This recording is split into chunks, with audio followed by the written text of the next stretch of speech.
2013 में आपदा आई थी, तो 16 जून 2013 को इस मंदिर को तोड़कर किसी दूसरे स्थान पर बसाने की बात हुई थी और मंदिर को तोड़ा जा रहा था।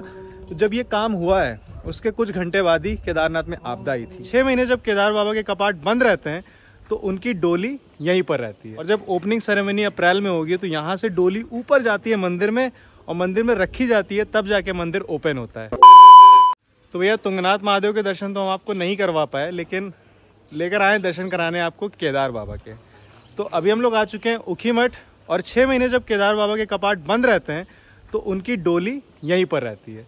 तो केदार बाबा 6 महीने यहाँ निवास करते हैं और जब ओपनिंग सेरेमनी अप्रैल में होगी तो यहाँ से डोली ऊपर जाती है मंदिर में और मंदिर में रखी जाती है, तब जाके मंदिर ओपन होता है। तो केदार बाबा अभी यहीं निवास करते हैं और ये आपका तुंगनाथ के रास्ते में ही पड़ता है। तो ये आप सामने देख सकते हैं मंदिर। चलिए आपको दर्शन कराते हैं। अंदर जो मंदिर है ना, सेम टू सेम केदार बाबा के मंदिर जैसा है। तो दोस्तों हम लोग मंदिर के अंदर आ चुके हैं और रविंद्र भैया यहाँ पे कई बार आ चुके हैं तो उनको इस जगह के बारे में अच्छे से पता है। तो आइए रविंद्र भैया से पूछते हैं। रविंद्र भैया, ऊखीमठ के बारे में हमारे दर्शकों को बताइए। ओमकारेश्वर मंदिर नाम है इनका। यहाँ पर केदार बाबा के शीतकालीन जब वहाँ से कपाट बंद हो जाते हैं तो डोली यहीं पे रहती है और जब वापस कपाट खुलेंगे तो यहीं से डोली प्रस्थान करके वापस केदार बाबा के धाम जाती है। तो अभी केदार बाबा यहीं पर है? हाँ, अभी शीतकालीन है तो केदार बाबा यहीं है। डोली के दर्शन अपन अभी कर सकते हैं। और दूसरा आप जो पीछे देख रहे हैं, यहाँ पर पंच केदार के शिवलिंग है। जो कोई पंच केदार एक साथ नहीं करना चाहता या कभी नहीं जा पाते तो आप यहाँ आके उन पे जलाभिषेक कर सकते हैं। 5 केदार के एक साथ शिवलिंग आपको देखने को मिलेगी। और यहाँ पे जो मंदिर का स्ट्रक्चर है वो सेम टू सेम केदार बाबा के मंदिर जैसा है ना? हाँ बिल्कुल। और डोली यहाँ पे है?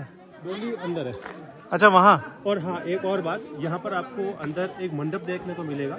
कृष्ण भगवान के आई थिंक पौत्र थे, उनकी शादी यहीं हुई थी, तो मंडप अभी भी अंदर है। अरे वो भी अपन देखेंगे। बाकी अगर आप लोग इधर आते हैं कभी इस रास्ते में तो ऊखीमठ के दर्शन जरूर करिएगा। और वहाँ आप देख सकते हो ढोल नगाड़े बज रहे हैं और काफी लोग दर्शन करने आते हैं यहाँ पे। ओपनिंग सेरेमनी होती है बहुत जोरदार और बहुत भीड़ देखने को मिलती है। तो हो सकता है इस बार की ओपनिंग सेरेमनी में हम रविंद्र भैया के साथ आए। तो चलिए दर्शन कर लेते हैं और फिर आपसे मिलता है ना। तो उस जमाने का आप देख सकते हैं मंडप। यहाँ पे जैसा कि रविंद्र भैया ने बताया था कि श्री कृष्ण जी के पौत्र उषा और अनिरुद्ध का विवाह हुआ था, वो यहीं पर हुआ था। अच्छा रविंद्र भैया, मुझे ये जानने की बड़ी इच्छा थी कि जो डोली यहाँ से जाती है, तो इतनी भारी डोली लेकर ऊपर कितने दिन में लोग पहुँचते हैं और क्या स्टैमिना लेवल होता है उनका? हाँ देखो, यहाँ से जब पहले निकलेंगे ना तो यहाँ से पहले जाएंगे गुप्त काशी। तो गुप्त काशी यहाँ से ज़्यादा दूर नहीं है, लगभग 60 किलोमीटर के आसपास होगा। तो वहाँ पे रुकेंगे। नेक्स्ट डे वो जाएंगे वहाँ से रामपुर से फिर जाएंगे गौरीकुंड से जब निकलेंगे वहाँ सीधा केदारनाथ, मेन ट्रैक स्टार्ट होता है केदारनाथ। तो वहाँ से केदारनाथ में भी जो मंदिर के जस्ट पास में वो रावल जी रुकते हैं, वहाँ पर डोली के लिए अलग से जगह बनाई हुई है और जब कपाट ओपन होते हैं तब डोली अंदर। तो भैया बता रहे थे कि दौड़ के जाते हैं पूरा डोली लेते हुए। हाँ, दौड़ के आप मैच नहीं कर सकते अपन मैच नहीं कर सकते, उनकी स्पीड बहुत तेज चलते हैं, क्योंकि धीरे चलेंगे फिर पहुंच नहीं पाते हैं। मतलब हम लोग को क्या होता है कि हम लोग ऊपर चढ़ते हैं, हाफने लगते हैं, फिर रेस्ट करते हैं, मैगी खाते हैं, पराठा खाते हैं, वो दौड़ते पहुंच जाते हैं भाई। बट मजा है जब यहाँ चलते हैं ना।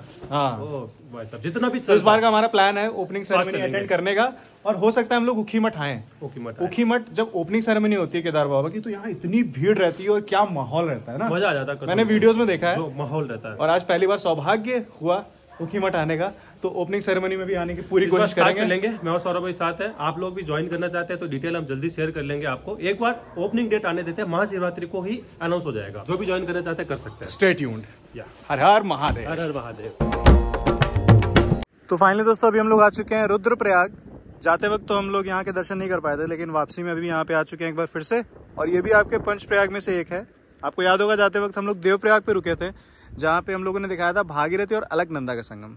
तो ये रुद्रप्रयाग है और यहाँ पे मंदाकिनी और अलकनंदा नदी का संगम होता है। अलकनंदा आती है बद्रीनाथ से और मंदाकिनी केदारनाथ से, तो यहाँ पर संगम होता है और आप देख सकते हो।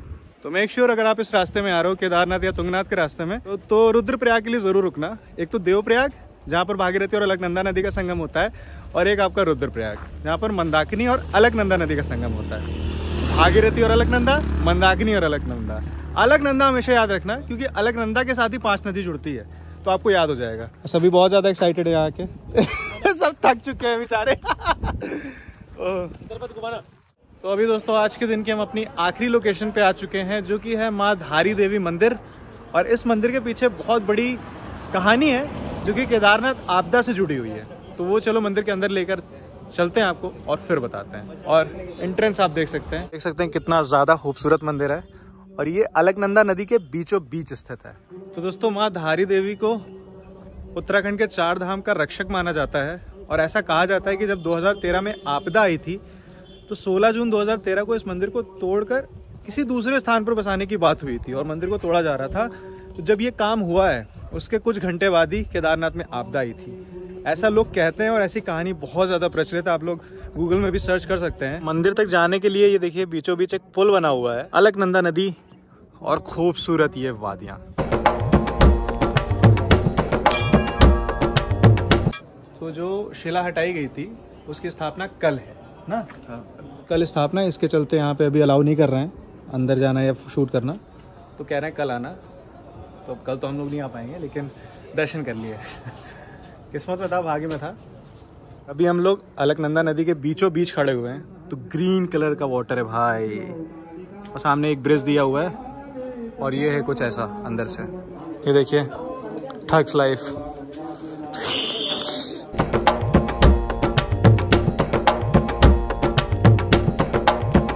दोस्तों यहाँ पे जो धारी देवी की मूर्ति है उसके बारे में कहावत बहुत प्रचलित है। मतलब आश्चर्य लोग को होता है कि ये जो मूर्ति है वो दिन में 3 बार 3 रूप में बदलती है। मतलब मॉर्निंग में आप देखेंगे तो आपको एक छोटी सी कन्या के रूप में दिखेगी, दोपहर में युवती के रूप में और शाम में बूढ़ी दादी माँ के रूप में। तो भैया अभी पहुँच चुके हैं हरिद्वार जंक्शन और लगभग 8:30 पौने 9 का टाइम हो रहा है और यहाँ पे सबका सामान खोला जा रहा है।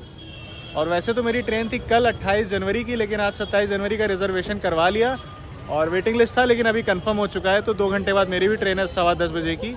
और जितने लोग भी हैं सबकी ट्रेन हरिद्वार से ही है, किसी की 9 बजे, किसी की 10 बजे, किसी की 11 बजे।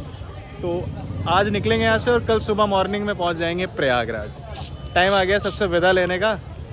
ये घड़ी थोड़ा सा भावुक वाली होती है लेकिन अच्छा है यार, कोई भी सफ़र ख़त्म होता है किसी नए सफ़र को शुरू करने के लिए। और सभी भाई लोगों से अब यहाँ पे विदा लेंगे। ये हमारे रविंद्र भैया, बहुत ही अच्छा जो है साथ रहा। एक तो सबसे बड़ी बात ये होती है ना कि 2 क्रिएटर्स की वाइब बड़ी मैच करती है, मजा आता है। वो व्लॉगर्स वाली जो फील समझ सकते हैं। और साथ ही साथ हमारे जो है रोविंग आइटरेशन नवीन भैया, इनका कांटेक्ट नंबर डाल दूंगा, इनसे कांटेक्ट कर लेना। किसी भी प्रकार की ट्रिप हो पूरे उत्तराखंड की सब करवा देंगे। तो इनकी कांटेक्ट नंबर मैं डाल दूंगा सामने। और बाकी हमारे भाई बहुत मज़ा किया पूरे ट्रिप में। वो ठंडी वाला खाना कैसे जो है मस्ती करते थे हम लोग। और इनका चश्मा मैंने रख लिया, ये हमारा और हो गया। और ये हमारे भाई जो है मुंबई से हैं, तो लखनऊ के लेकिन रहते हैं मुंबई में ना, दिल्ली मुंबई रहते हैं। ये हमारे भाई हंसा भाई। मज़े आ गए, मज़े आ गए। अपने हैदराबाद वाले भैया, मज़े आ गए, मज़े आ गए। तो अब हम लोग सब कनेक्टेड रहेंगे और इन फ्यूचर कोई भी ट्रिप होगी तो फिर मुलाकात होगी ना। एक बार जयकारा वीर बजरंगी, हर हर महादेव। ये हमारे सारथी, हमारे ड्राइवर साहब।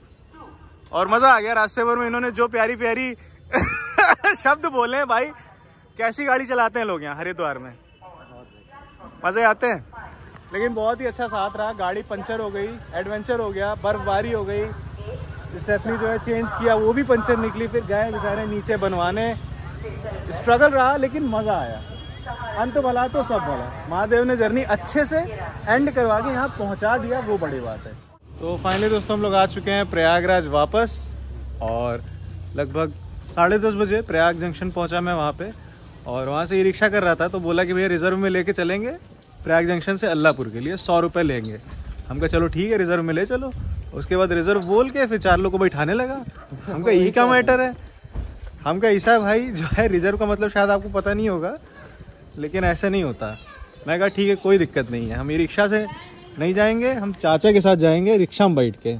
अपनी जो ये 3 पहिए वाली रिक्शा है इसमें बैठ के जाएंगे। हमको ई रिक्शा नहीं चाहिए क्योंकि चाचा जो है प्यार से ले जाएंगे और मेहनत है यार इसमें। तो कभी कभी टाइम और अपनी सहूलियत नहीं देखनी चाहिए, ये देखना चाहिए कि एक टाइम पे जिसका इतना ट्रेंड था रिक्शा का, आज बिल्कुल मतलब कोई यूज़ ही नहीं करता। कोशिश किया करो यार ना। और वीडियो पसंद आया तो वीडियो को लाइक कर देना, कमेंट बताना वीडियो कैसी लगी। चैनल पे नए हो तो सब्सक्राइब कर देना।